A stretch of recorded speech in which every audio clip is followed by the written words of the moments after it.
So this story happened in Mexico, and it actually happened to my uncle. They found my uncle dead in like the woods. Oh, okay. What happened was is that he used to get drunk a lot. He would always go with my other uncles and stuff. And they would walk from like spot to spot or whatever, right? They were saying that they literally saw a beautiful woman telling them to follow her. Well, like spooked them out as they literally saw that she was floating, so they dipped. So this one time I think he went by himself to go drink, to go do what he regularly does, but he never came back home. So they went looking for him, and then they said that they found him like out in the campo type shit, like just laying on the floor. He had no injuries on him? Nah, nothing, bro, nothing. They said that he died from regular causes, but why would he be just laying there on the floor? And they're saying that maybe he saw it again, but this time he actually followed her. Octavio da Silva was a 29-year-old soccer referee in Brazil, and on June 30th, 2013, he was refereeing a soccer game and sent off a player named Josmir Santos Abreu, who was 31. He refused to leave the field and began a fight with Octavio. Abreu threw a punch which made Octavio draw a knife from his pocket and repeatedly stabbed Abreu with it. Abreu died on the way to the hospital, and when fans watching the soccer game, including Abreu's family and friends, found out about his death, they invaded the field and stoned Octavio to death, before decapitating him and then ripping his limbs from his body with just their strength and no weapons. They then put his head on a stick in the middle of the field. This whole situation is just awful, and just imagine being ripped limb by limb by an angry group of soccer fans, and there's literally nothing you can do as they pull your body apart. I can't imagine this happening, and what a terrible, terrible death.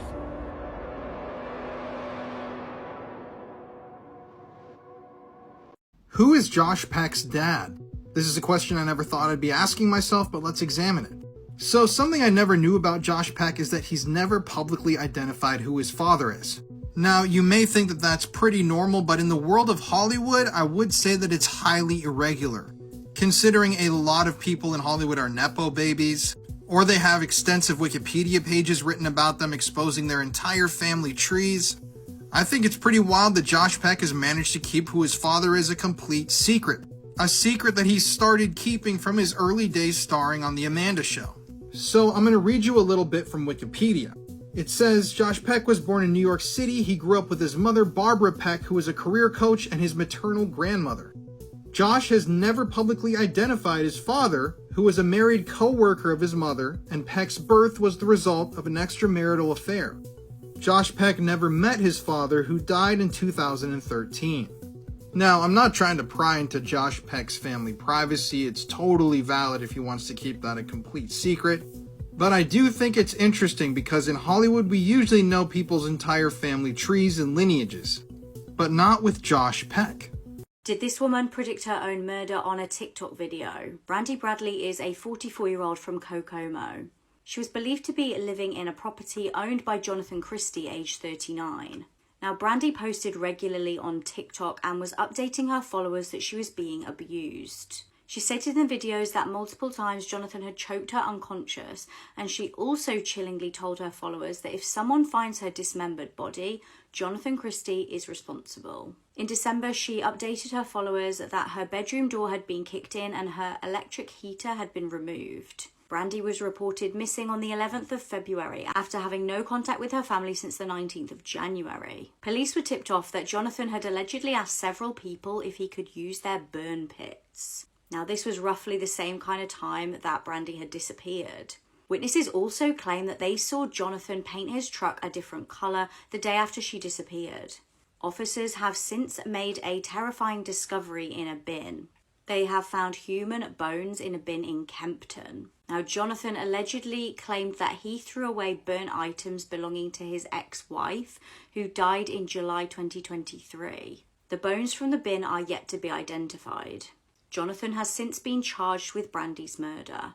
Those who don't know, there's a lake in Cameroon, like the north part of it. So those villagers living around that lake, there was a night where the villagers were all sleeping, of course. There was a loud noise coming from the lake, a loud explosion noise, and the water started to bubble up exactly like when you boil water. And when the bubble started to pop, it started creating a mist, which covered the whole area around the lake and stuff. The villager who was living on top of a hill saw the mist around the area, but he just didn't think anything of it and went back to sleep. He wakes up the next morning and everybody's dead. All the animals are dead. All the cattle, livestock, Even like little insects are dead. And what happened was there was an eruption underwater, which created a bunch of toxic gases to rise up like CO2, and it started to cover up the area, which ended up killing 1,700 to 2,000 people and around 3,500 animals. It kind of reminded me of the Hunger Games and Catching Fire, the second one. I've never watched any Hunger Games, bro. There's basically this one scene where the people who are running the games like release a poisonous fog or whatever, and like whenever you touch it, you either like die or get burned by it. This is one of the most mind-blowing injuries of all time.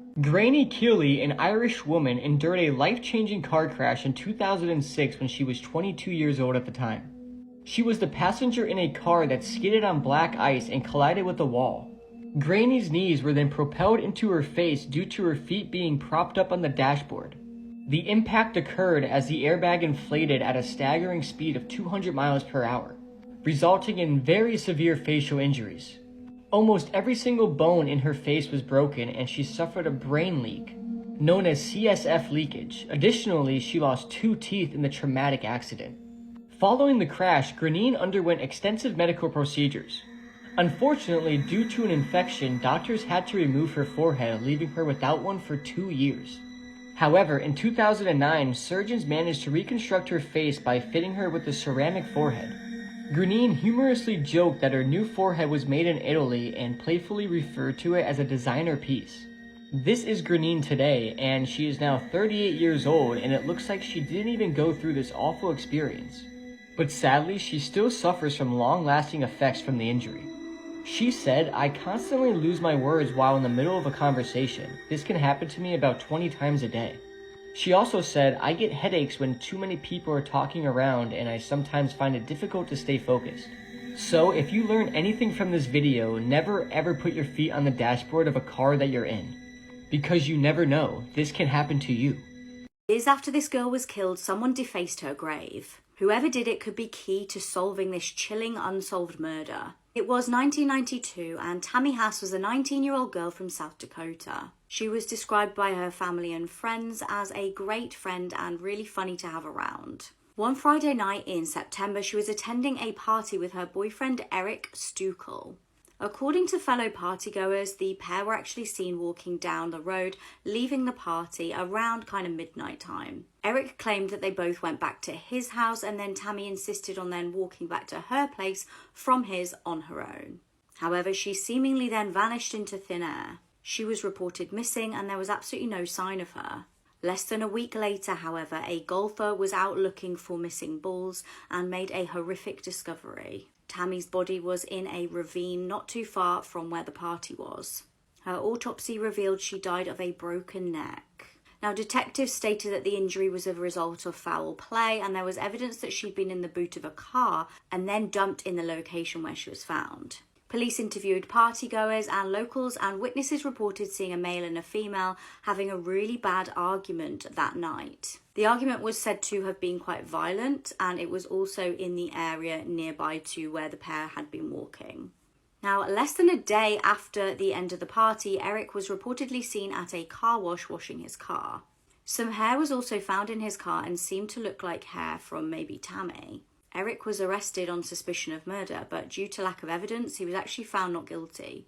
Years and years later, Tammy's grave was actually defaced by someone in the local area.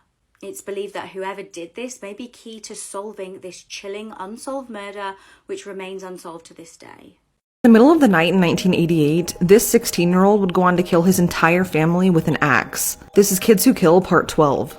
The Brown family consisted of mom and dad Paulette and Bernard, 16-year-old David, his 13-year-old sister Diane, and his 11-year-old brother Rick. They also had a 19-year-old brother named Joe, but he had recently moved out of the home. The Browns lived together in Rochester, Minnesota, and by all accounts seemed like a happy family, but on February 18th, 1988, that would all change. After reportedly getting into an argument with his father, David would go on to brutally murder his entire family with an axe while they slept. He first went to his parents' room and attacked his dad. According to David, his dad kept getting up even though he was repeatedly being hit with the axe, but eventually he died. Then he moved on to his mom, only striking her once before going into his little brother's room, who was sleeping in the fetal position, cuddling his favorite blanket, and killing him as well. When David finished, he walked out and saw his sister standing over his mom in the upstairs hallway, and it was at this point that he killed them both. Each member of the family died from numerous axe wounds to the head, neck, and chest. After, David dyed his hair black and left the home. Early the next morning, the police were called to the home after David's school contacted them stating that they heard a rumor that David killed his entire family.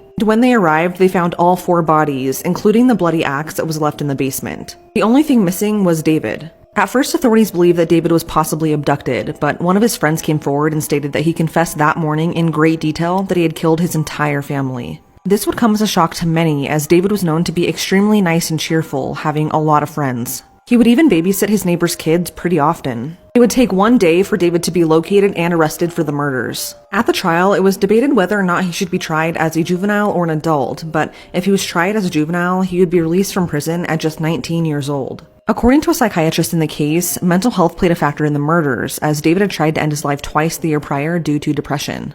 And although David was known as being extremely polite, he reportedly told his friends on many occasions that he was going to kill his parents, even the night of. But nobody thought that he would actually do it. David was tried as an adult at just 16 years old and was convicted of 4 counts of first-degree murder. He was given 3 consecutive life sentences and is eligible for parole after 52 years. Creepy Nickelodeon showrunner Dan Schneider just released an interesting statement. Obviously, in the past week or so, Dan Schneider has been under extreme scrutiny because of the kids' shows that he worked on, and the pedophiles that were employed and worked for him. Dan Schneider in the past has been scrutinized himself for his extremely creepy behavior. I'm sure you've seen the Ariana Grande clips that are floating around that he produced. There have also been countless stories of Dan's bizarre behavior on set, him allegedly asking minors for shoulder rubs and other things, and rumors have been floating around for years that he's a creep. Well, Nickelodeon parted ways with Dan Schneider years ago when these allegations started to surface. But because of the renewed attention brought to Nickelodeon through the new series that was released, Dan Schneider felt like he needed to make a statement on all this. So here's what his representative had to say. I'm going to read you this statement. Everything that happened on the shows Dan ran was carefully scrutinized by dozens of involved adults and approved by the network. If there was an actual problem with the scenes that some people, now years later, are sexualizing, they would be taken down, but they are not. They are aired constantly all over the world today still, enjoyed by both kids and parents. So I'm going to stop that right there for a second. Dan Schneider's statement, his representative, is blaming us for sexualizing the scenes, the viewer, not taking any blame for including or putting this content in there in the first place. This statement then continues. Remember, all stories, dialogue, costumes, and makeup were fully approved by network executives on 2 coasts. A standards and practices group read and ultimately approved every script, and programming executives reviewed and approved all episodes. In addition, every day on every set, there were always parents and caregivers and their friends watching filming and rehearsals. The statement concludes with them saying, unfortunately, some adults project their adult minds onto kids' shows, drawing false conclusions about them. That statement should offend not only you, but your intelligence as well. Dan Schneider is basically saying that we, the viewers, are the ones that are creating these problems with the content that don't exist. He's basically gaslighting us. He's saying that we are seeing things in the content that don't exist. All you have to do is go watch the videos with Ariana Grande, for example. That's just one of so many examples. By the way, I posted them on my TikTok. And you will see that we are not making things up here. I don't know, I just thought this was an extremely bizarre move from Dan to actually make this specific statement. And I don't know, do you agree with me? Do you agree with Dan that we are just seeing things and that none of the content at all is inappropriate? Let me know your thoughts in the comments section. And if you like true crime content, then you should listen to the podcast Murder in America that I co-host with my wife, Courtney. It's available on all streaming platforms. This extra normal episode had everybody shook. Specifically, the possession of Laura Rivas. Oh shit, I'm scared now. So very, very famous Mexican paranormal TV show. The best way I could explain or describe it is like a Mexican ghost adventures, because they do cover a bunch of paranormal topics. They go out and investigate paranormal places. On this episode, it happened in 2010. Medium Laura Rivas with the regular host Alberto Del Arco, they were at a cemetery. It was called El Panteón Dolores, which was a very, very big cemetery in the Left in Mexico. And it's said that it's very, very haunted. You see like a bunch of unclaimed bodies in black trash bags, and they're like stacked up on each other. Now in that episode, Laura, out of nowhere, she gets possessed. De repente, Laura Rivas comenzó a sentir una opresión que la hizo perder el sentido. Lo que viene a continuación se explica sin palabras. Yo.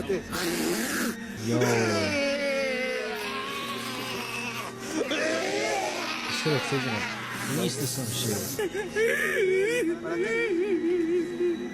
Laura Rivas will go on to say that that was a very life-changing experience, and recently, like a month ago, Laura Rivas passed away on July 3rd. Many of her supporters came out with a bunch of theories what might have caused her death. They all pointed towards this possession and also to a more newer episode that came out in 2020, which is when they went to go investigate. These are the most disturbing X-ray images, and this is a massive trigger warning. This is Los Angeles builder Victor Benavides. And one day, he was repairing a roof when he fell backwards holding onto a nail gun. The nail gun then went off and shot a few nails randomly. Victor didn't feel anything at first, but suddenly his mouth started to fill up with a lot of blood. He then felt around his mouth with his tongue, and to his surprise, he noticed something metal in the roof of his mouth. He then got an X-ray, and the X-ray then revealed that a 3.5-inch nail had shot up into the roof of his mouth and embedded itself in his skull, missing his brain by 1 millimeter, which would have been fatal. The nail was extracted, and Victor had no long-lasting health problems. And according to some sources, he is back at work and using the same exact nail gun. Can you imagine how lucky Victor had to feel? This nail missed his brain by 1 millimeter and would have easily ended his life if it missed his brain. This is absolutely crazy, but just wait for the next one. Next, in November 2008 in Australia, 2 boys were canoeing down the Georges River when they suddenly spotted a dead body. The 2 boys rushed home and told their parents, and they immediately called the police, and the body was then recovered. The dead man was Chen Lu, and his corpse had been tied up with electrical wire and wrapped in a carpet before being dumped in the river. He had been dead for around 12 days, and his body was extremely decomposed, especially since his body was in water for that long. An X-ray of his corpse revealed extremely disturbing injuries. Embedded in his face, neck, and skull were 34 nails, all shot from a high-powered nail gun. Looking at this image, I can't help but wonder what order the nails went in. How much time before each nail was shot? The first few nails were likely done as torture, and the rest was just the murderer finishing him off. And the crazy thing is, after 15 years, the killer who did this is still out there and quite possibly doing this to more people. This is just disturbing, and what an awful way to go.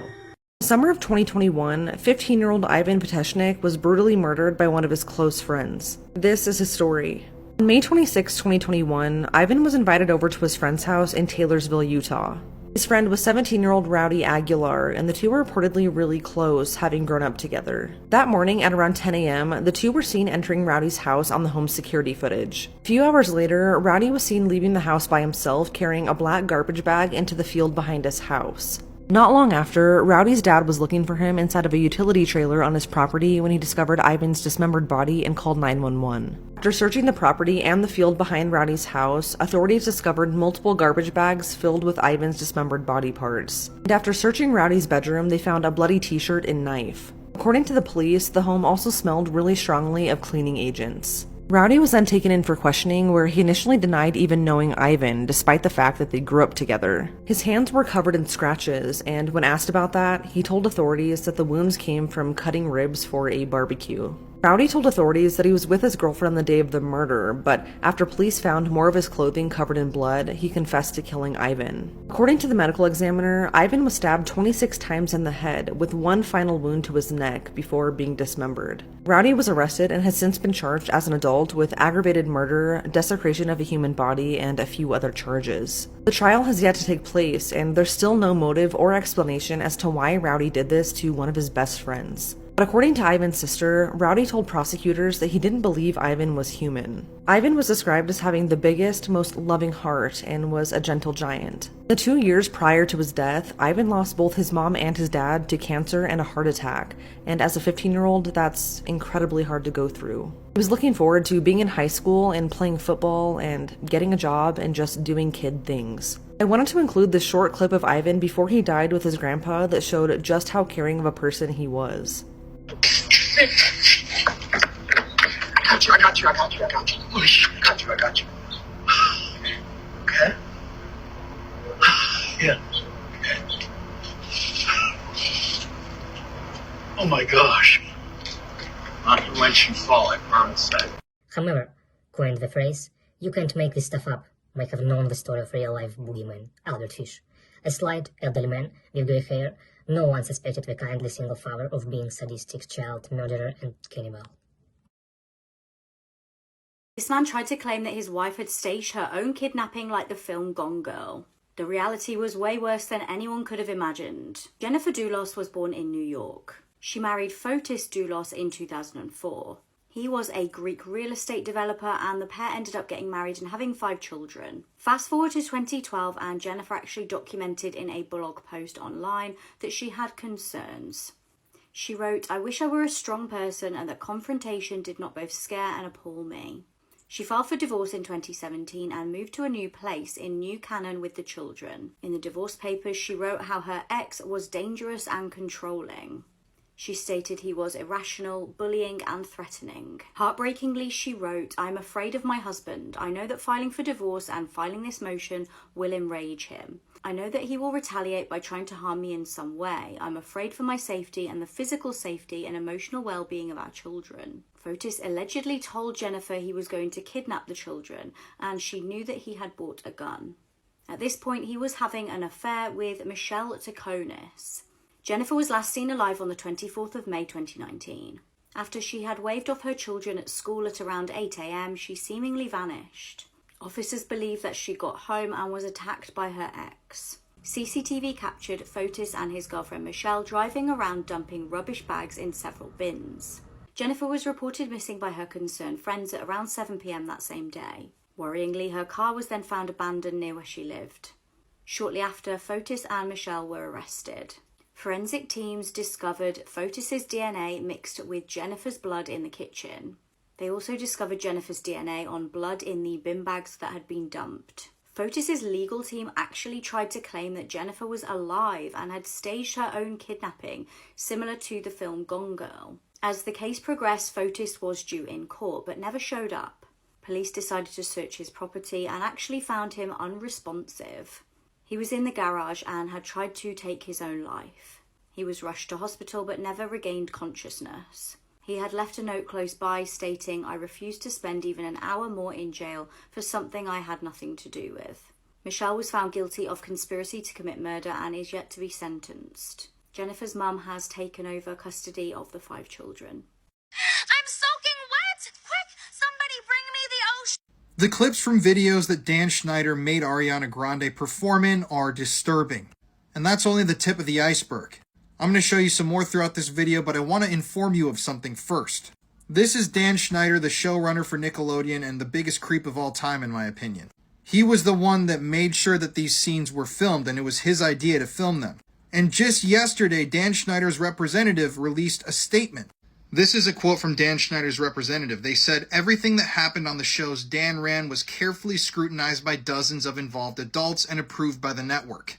If there was an actual problem with the scenes that some people, now years later, are sexualizing, they would be taken down, but they are not. They are aired constantly all over the world today still, enjoyed by both kids and parents." They go on to say, "Remember, all stories, dialogue, costumes, and makeup were fully approved by network executives on 2 coasts. A standards and practices group read and ultimately approved every script, and programming executives reviewed and approved all episodes.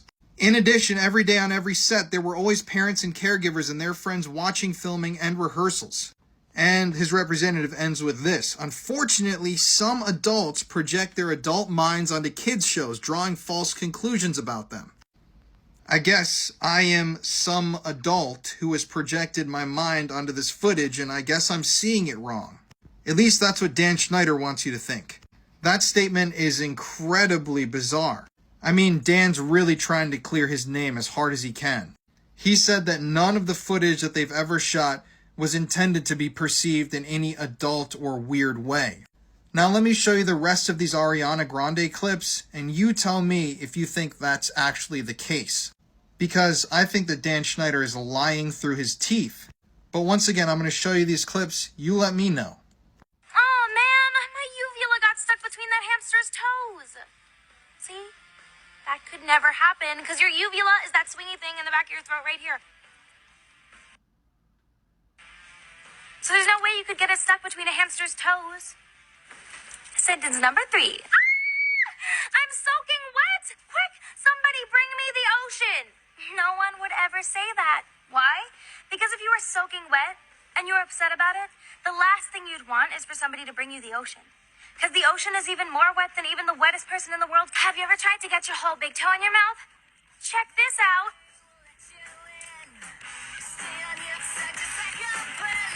Sometimes I wonder if you can get juice from a potato.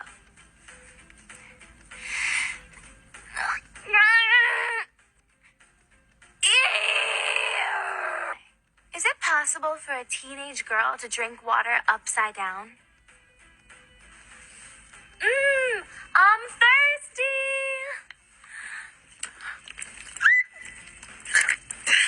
It's not possible. This has been me in a video.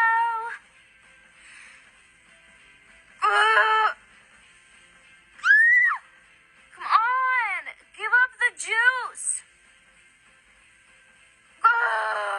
Was Grant Solomon hit by his own truck, or was he murdered? The details surrounding his case are really strange, and the only person who witnessed his death is the one person who Grant was scared of the most, his abusive father. Hi, I'm Grant Solomon's mom. My name is Angie, and we are here at a tough spot, but it's where my son's body was found, right here in this ditch. Before we jump in, it's important to know the family dynamic. Grant and his sister Gracie have claimed for many years that they were being abused by their estranged father, Aaron, and Grant actually reported the abuse to his school, but shortly after, he mysteriously died. Their mom, Angie, has also been abused by Aaron in the past, so their relationship with him was volatile. July 20th, 2020 was the first time that Grant had been alone with his dad in 2 years, as he and his sister lived with their mom. And on that visit at a baseball training club in Gallatin, Tennessee, Grant would be killed in what Aaron described as a freak accident. But the details don't seem to add up. My son's truck backed over him, and it's rolled over him and drug him into the ditch, and it's on top of it. He's trapped under the truck, and somehow it drug him underneath it. Yes, my son is under it. I'm trying to call 911. According to Aaron, Grant was getting out of his 2015 Toyota Tacoma at the top of the parking lot as he looked away. When he looked back, the next thing he saw was the truck rolling back, dragging Grant against the asphalt, and then rolling back into part of the road before somehow ending back up in a rocky ditch. During the 911 call placed by Aaron, he said 3 men were helping Grant, who was trapped under the truck, but the identity of those men have never been revealed, and they have never come forward. Aaron also refused to go and sit with his dying son until paramedics arrived. When the Gallatin Police Department arrived, they found Grant under the front of his truck on his back between the tires with his feet toward the road. He didn't have any road rash on his body that indicated that he was dragged on asphalt, and he also didn't have any burns on his body, which he likely would have had if he was trapped under a hot truck that had just driven over an hour to get there. There were no marks in the grass that indicated a vehicle had driven through it, and the clothes and shoes that Grant was wearing at the time were completely undamaged, which again seems very unlikely had he actually been dragged by his truck like Aaron said. Aaron told police that the truck malfunctioned, which is why it must have rolled, but the truck was found in park with the keys still in the ignition. Grant was taken to the hospital where he died not long after. At the hospital, Aaron refused an autopsy before Grant's mom could get there. She was an hour away. And when Angie first saw Aaron at the hospital, the first thing that he said to her was, "We're gonna be a family now." According to the medical examiner, Grant's official cause of death was cardiac arrest due to blunt force trauma to the head. The only injuries on Grant's body was a blow to his jaw and a fatal blow to the back of his head, which doesn't really seem to add up with what Aaron said happened. Despite all of this strange evidence, the Gallatin Police Department just took Aaron's word on what happened, and many people believe that this is because of Aaron's well-known status in the community. He used to be a TV anchor in Nashville. Further adding to the mystery, Aaron refused examination and forensic analysis of Grant's truck during the initial investigation to determine if it had actually malfunctioned. And 48 hours after Grant's death, Aaron picked up his truck and drove it home and continued to drive it for months after, which is odd behavior for someone who thinks that the truck malfunctioned and killed his son. He then refused to give it back to Grant's mom and sister and eventually had it secretly sent to a scrapyard to be totaled and sold at auction. But luckily, just before it was sold, Angie tracked it down and was able to save it. But the odd part is that Aaron had taken it to a dealership where they reported minor damage, but he somehow convinced an insurance adjuster to have the truck listed as totaled. And when that insurance adjuster was finally tracked down and informed of the investigation into Grant's death, he stated that he doesn't release documents pertaining to clients and that they would have to be obtained through a subpoena. He even went as far as saying, "How did you find me?" Angie later had the truck analyzed by a private team, and that exam concluded that the truck was in good working order and that the accident could not have happened as Aaron described. Furthermore, there was dried blood spatter on the inside of the truck. If Grant was dragged by his truck and killed the way Aaron said, how did blood end up on the inside of the truck? One of Grant's baseball bats mysteriously disappeared from his truck after the fact, too. At the crime scene, Grant's glasses, which he wore 24/7, otherwise he couldn't see, were found up by the sidewalk, which indicates that that's where he was last standing, not at the top of the parking lot. And just below his glasses was a bloody rock. Grant's phone data showed that he was never at the top of the parking lot like Aaron said, and after his death, his phone disappeared for an entire day. But during that time, his Life 360 showed that someone had his phone, and it turns out that Aaron was the one who had his phone. But when he returned it to Angie the next night, it was completely shattered. Despite all of this and the many inconsistencies in the official police report, the Gallatin Police Department concluded that Grant's death was accidental and closed the case. But Grant's mom and sister, Angie and Gracie, both believe that Aaron was involved in Grant's death and that he was murdered. Since then, Gracie bravely posted a YouTube video detailing how she was sexually abused by her father and how Grant, who was also abused, was scared of him. But Aaron has not been charged in his son's death or his daughter's abuse. He states that it's all part of a smear campaign against him, but according to Angie, Aaron once confessed to murdering Grant. A Change.org petition was created to get the Gallatin Police Department to reopen and reinvestigate the case, so please consider signing and sharing. There's also a GoFundMe for Grant's family to help continue funding a private investigation. And to take it a step further, these are 3 people who hold a lot of power that can help reopen an investigation into Grant's death. Please consider reaching out to them to help get Grant and his family the justice they deserve. I am Angie Solomon. I am not any of the things that you've been told I am.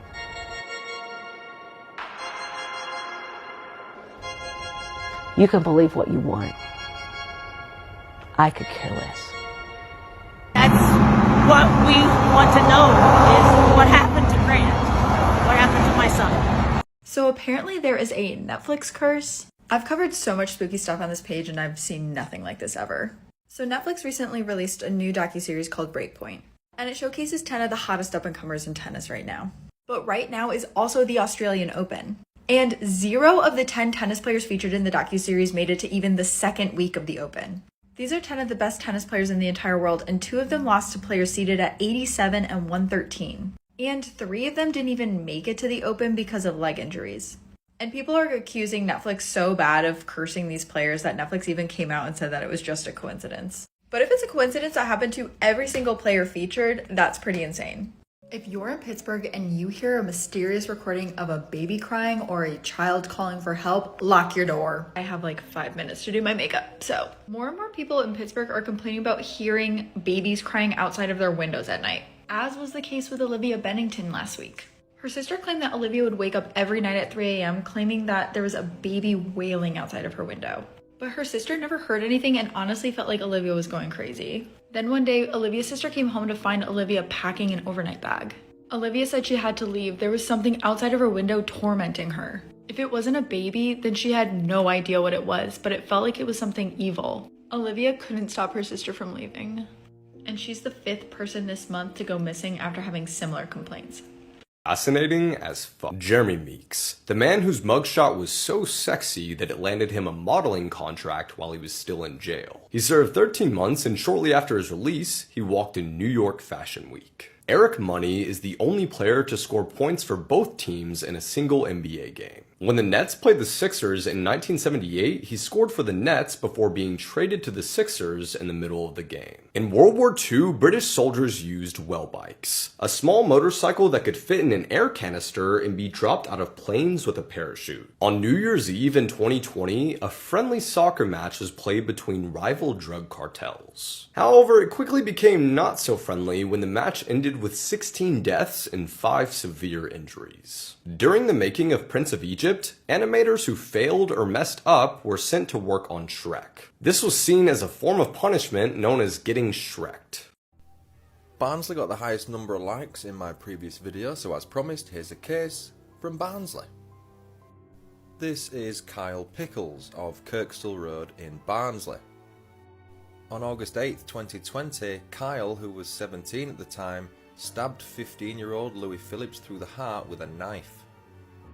Louis was with a girl who was a friend of Kyle's. Now, Kyle said that anyone that's friends with her, he's going to attack. He actually tracked the girl down using Snapchat. You can do that. I'm old, I don't know. So he tracked her down on Snapchat and Louis was there, and unfortunately Kyle stabbed him with a knife so hard that the blade actually fell off the handle. Louis died in hospital 4 days later on August 12th. Kyle was handed a life sentence with a minimum term to serve of 17 years.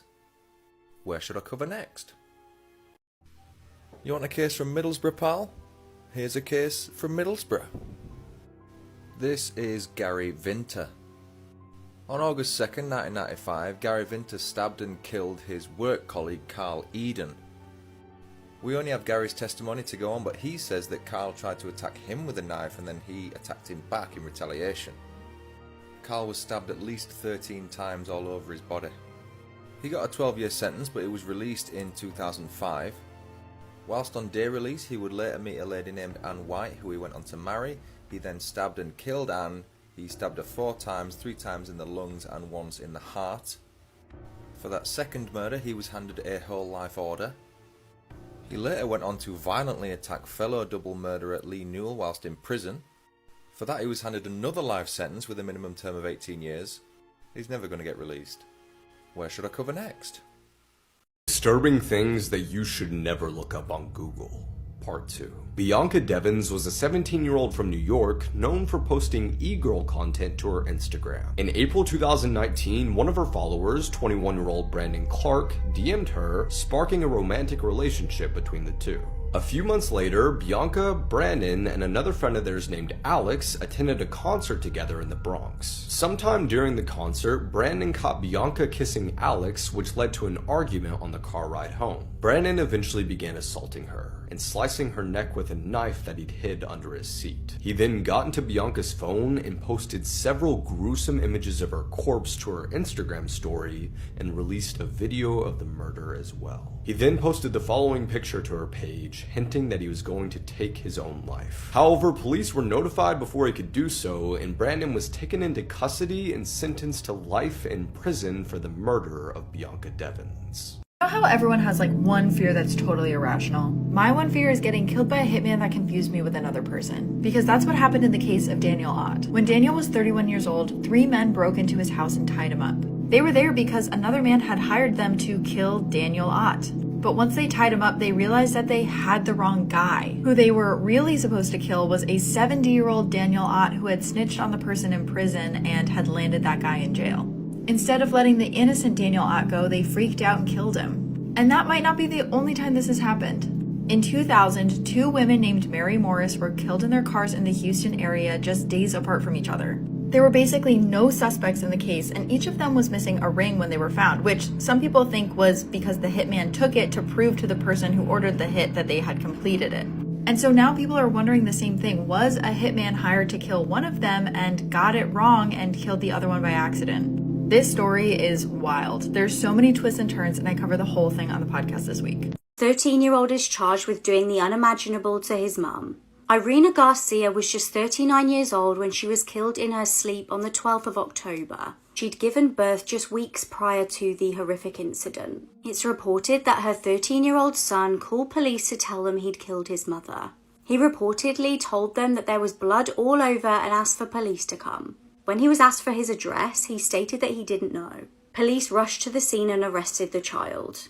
He was reportedly very apologetic when they got there. They found his mother deceased next to the cot where her 2-week-old baby was sleeping. Luckily, the baby was unharmed. The 13-year-old will be tried as an adult on first-degree murder charges after the fatal stabbing of his mum.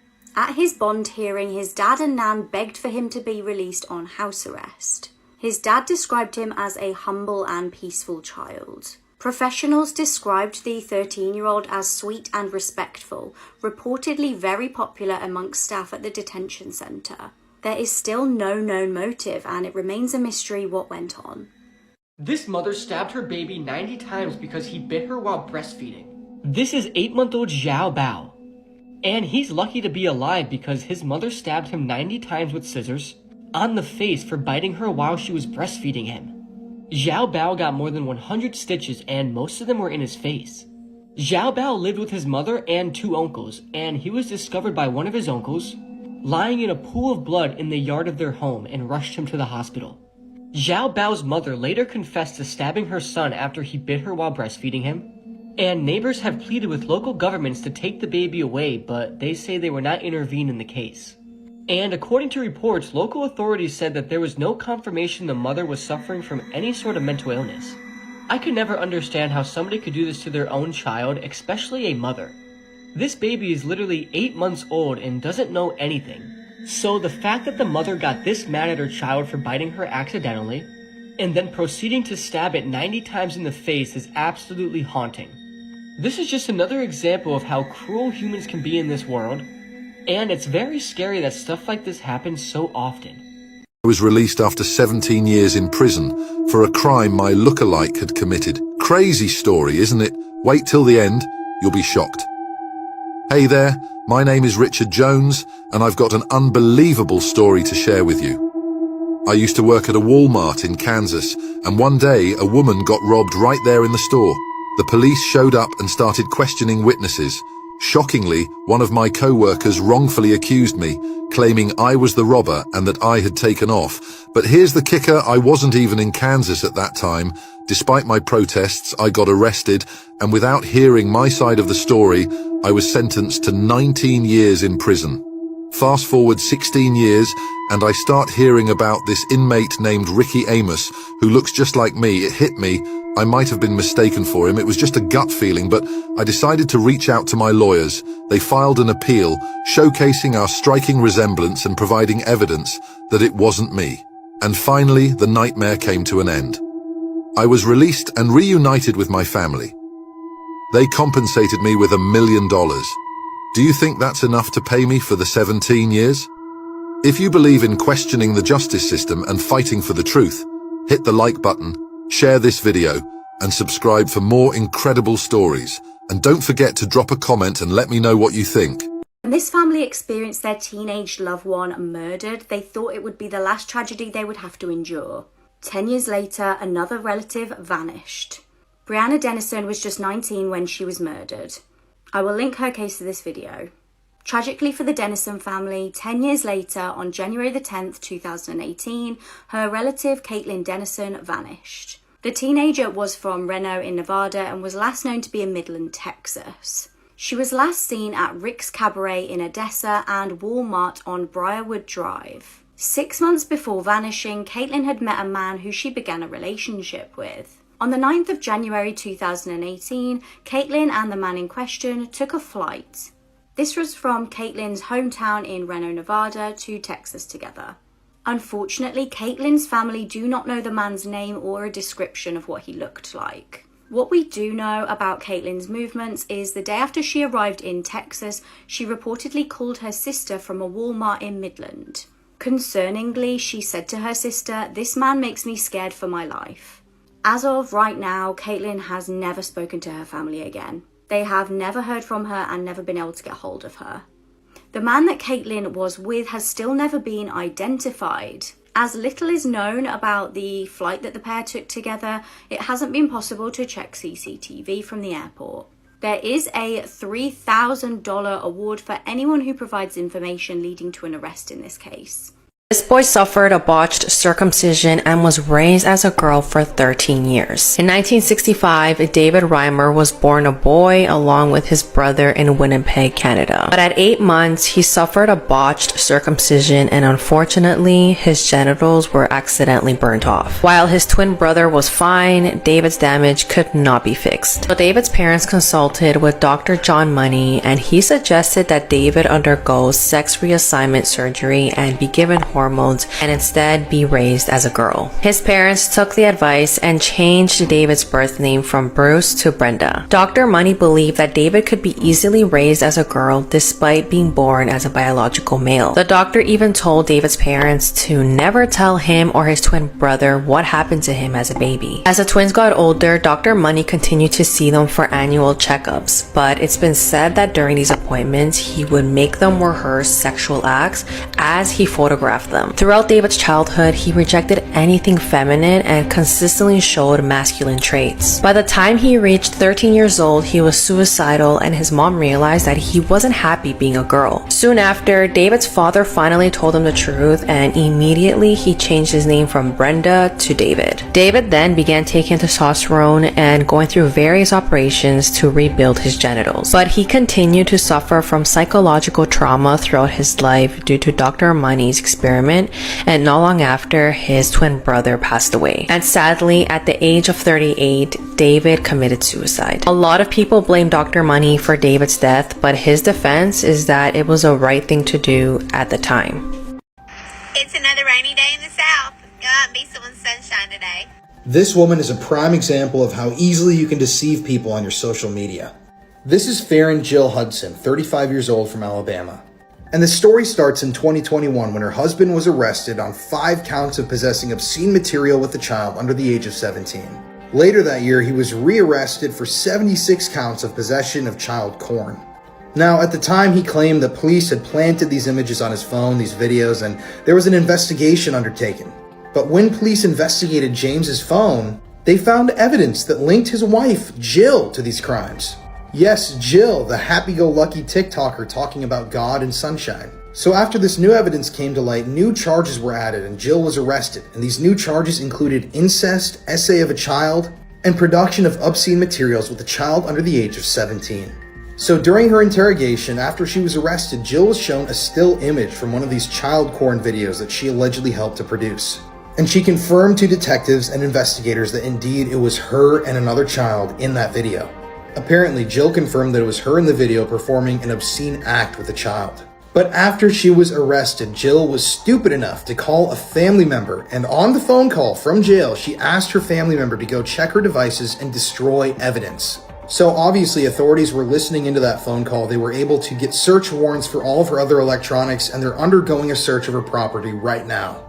It's just wild. You wouldn't imagine that that woman who posted that video would be accused of doing such horrific things with children.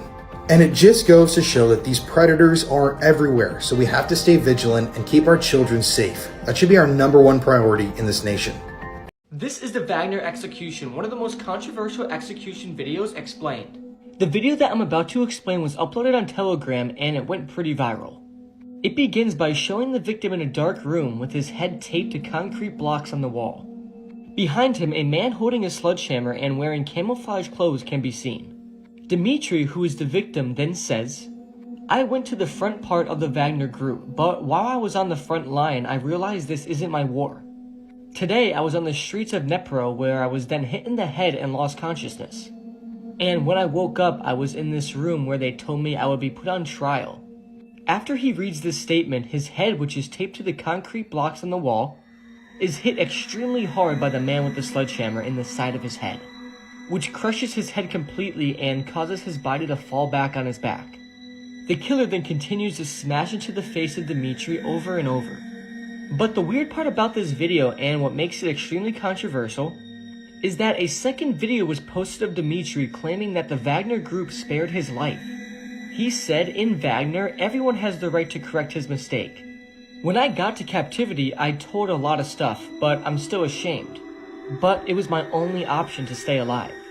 When I got back from captivity, I brought back valuable intel which saved many lives of our boys, and for that reason I have been forgiven. This has mostly everybody doubting the authenticity of the video, and many people think it's just an attempt to troll the Wagner group, and others suggesting the video might just be completely staged. But whatever the truth is, I doubt we will ever find out. It's just weird that the man that was executed on video was then seen in another video saying that his life was spared. I don't know, it's just odd, but nonetheless, this video is still extremely brutal and graphic, and I don't recommend searching for it. Let me show you exactly how psycho crazy bitch I can be. You think I'm the This is Alicia Adams, and just this year she was arrested for child neglect, and her husband was arrested for the murder of a child. So say hello to Ivan and Alicia. This story is really bizarre and takes some twists and turns, so try to follow me here. So in April of 2021, Alicia and Ivan took possession of 2 children. Apparently the 2 kids' mother, Jasmine, just couldn't care for the kids. She didn't want the kids to go to her husband because of prior abuse charges against him. And so she gave her 2 young children to Alicia and Ivan, and they didn't do this through the court system. Apparently, she just signed a piece of paper that they were in possession of that claimed that they could have possession of her kids. It's really weird. So for a while, Alicia and Ivan were apparently good parents to these kids, and they were posting on TikTok. She was posting videos with them. They seemed like this completely normal family, like loving parents. This is Athena Brownfield, the 4-year-old girl that the couple was looking after. And in January of this year, people that lived in the same neighborhood as this family noticed that Athena's sister was out wandering in the street completely alone at night. They called the cops, and the cops made contact with the girl's biological mother, who then told the authorities about her arrangement with these 2. Now, when the cops came to question Alicia and Ivan about the whereabouts of the other 4-year-old girl that they were in possession of, they claimed they didn't really know what had happened. But after the 2 were arrested, Alicia began to confess the entire story. Now, according to her, on Christmas Day 2022, her husband, Ivan, had beaten Athena, a 4-year-old girl that wasn't even their own biological daughter, to death. And he had then driven to their old residence and buried her body in the dirt along the fence line. So police went to that area, they searched the grounds, and they found young Athena's body. Since this case just happened this year, there's no real resolution to the story, but I'm really hoping some hefty prison sentences are handed down, because if there's something I cannot stand on this planet, it's people that hurt children, and young Athena deserved so much better than these 2 scumbags.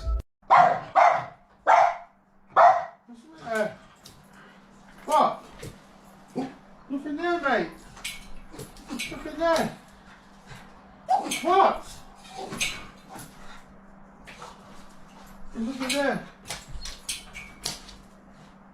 This is how a pillowcase solved the mystery of the vanishing student.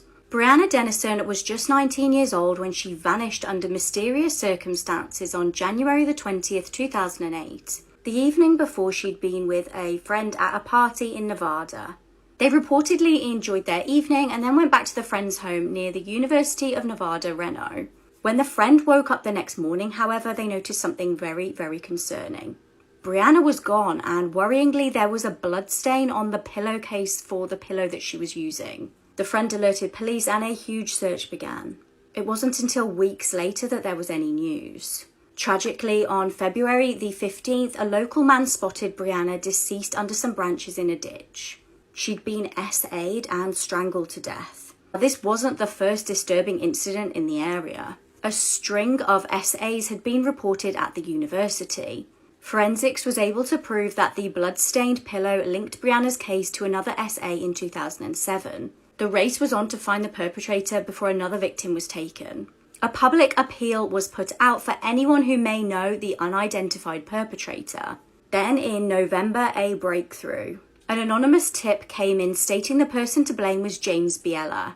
The tip stated that James behaved in a way that matched the behaviour of the reported suspect.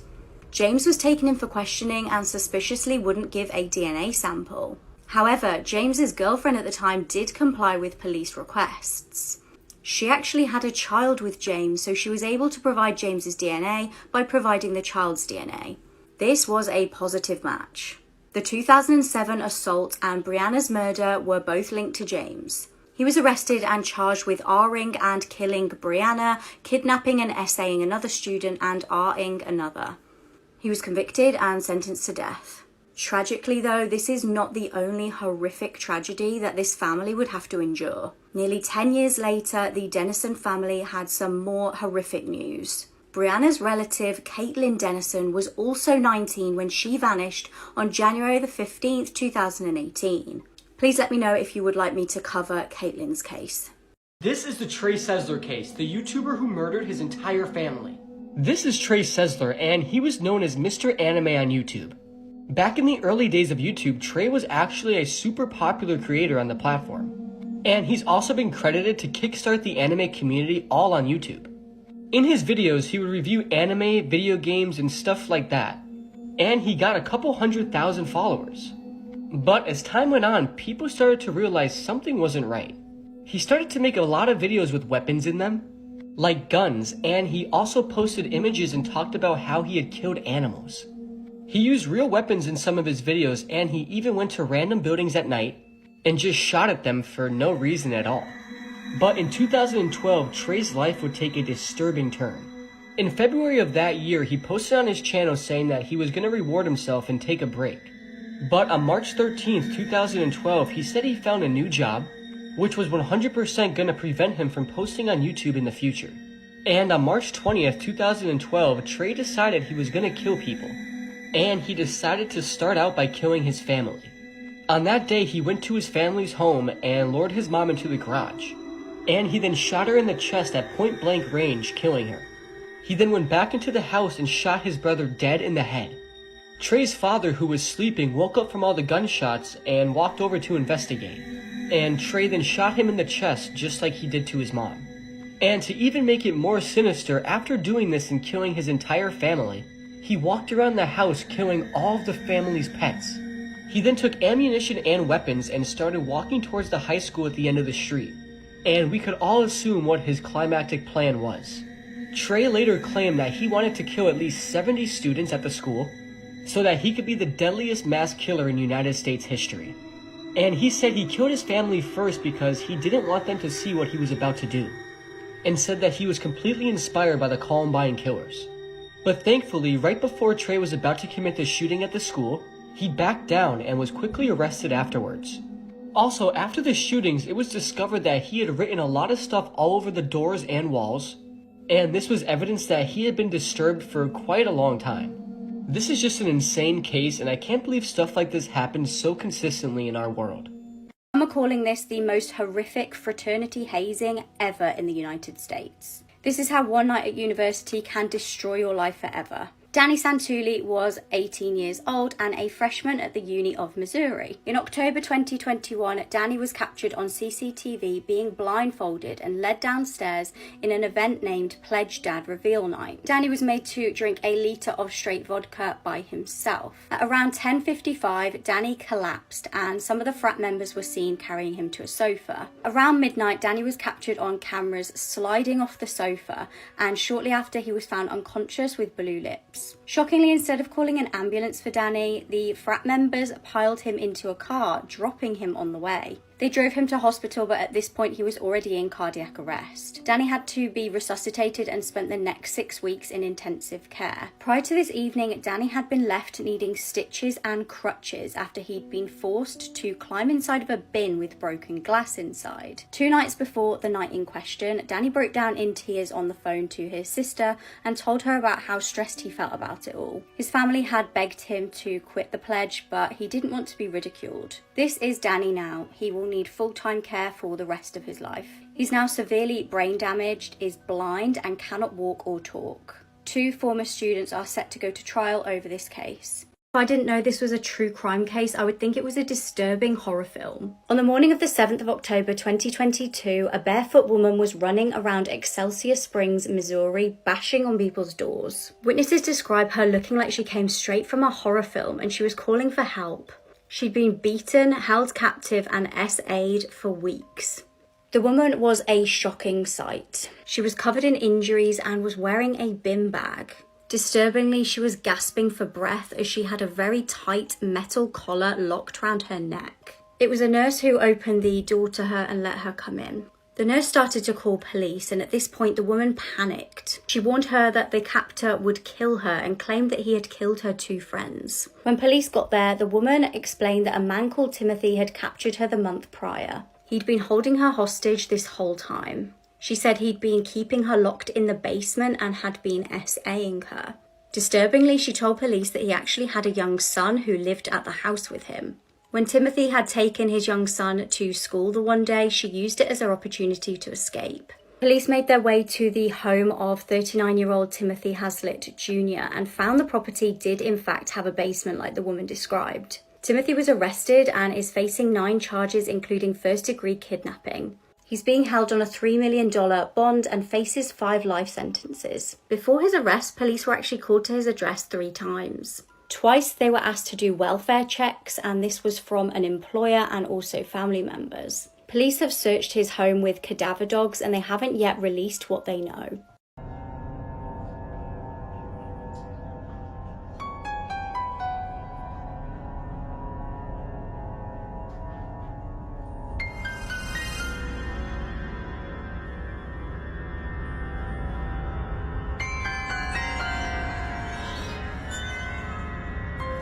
This is the UK's most famous missing boy.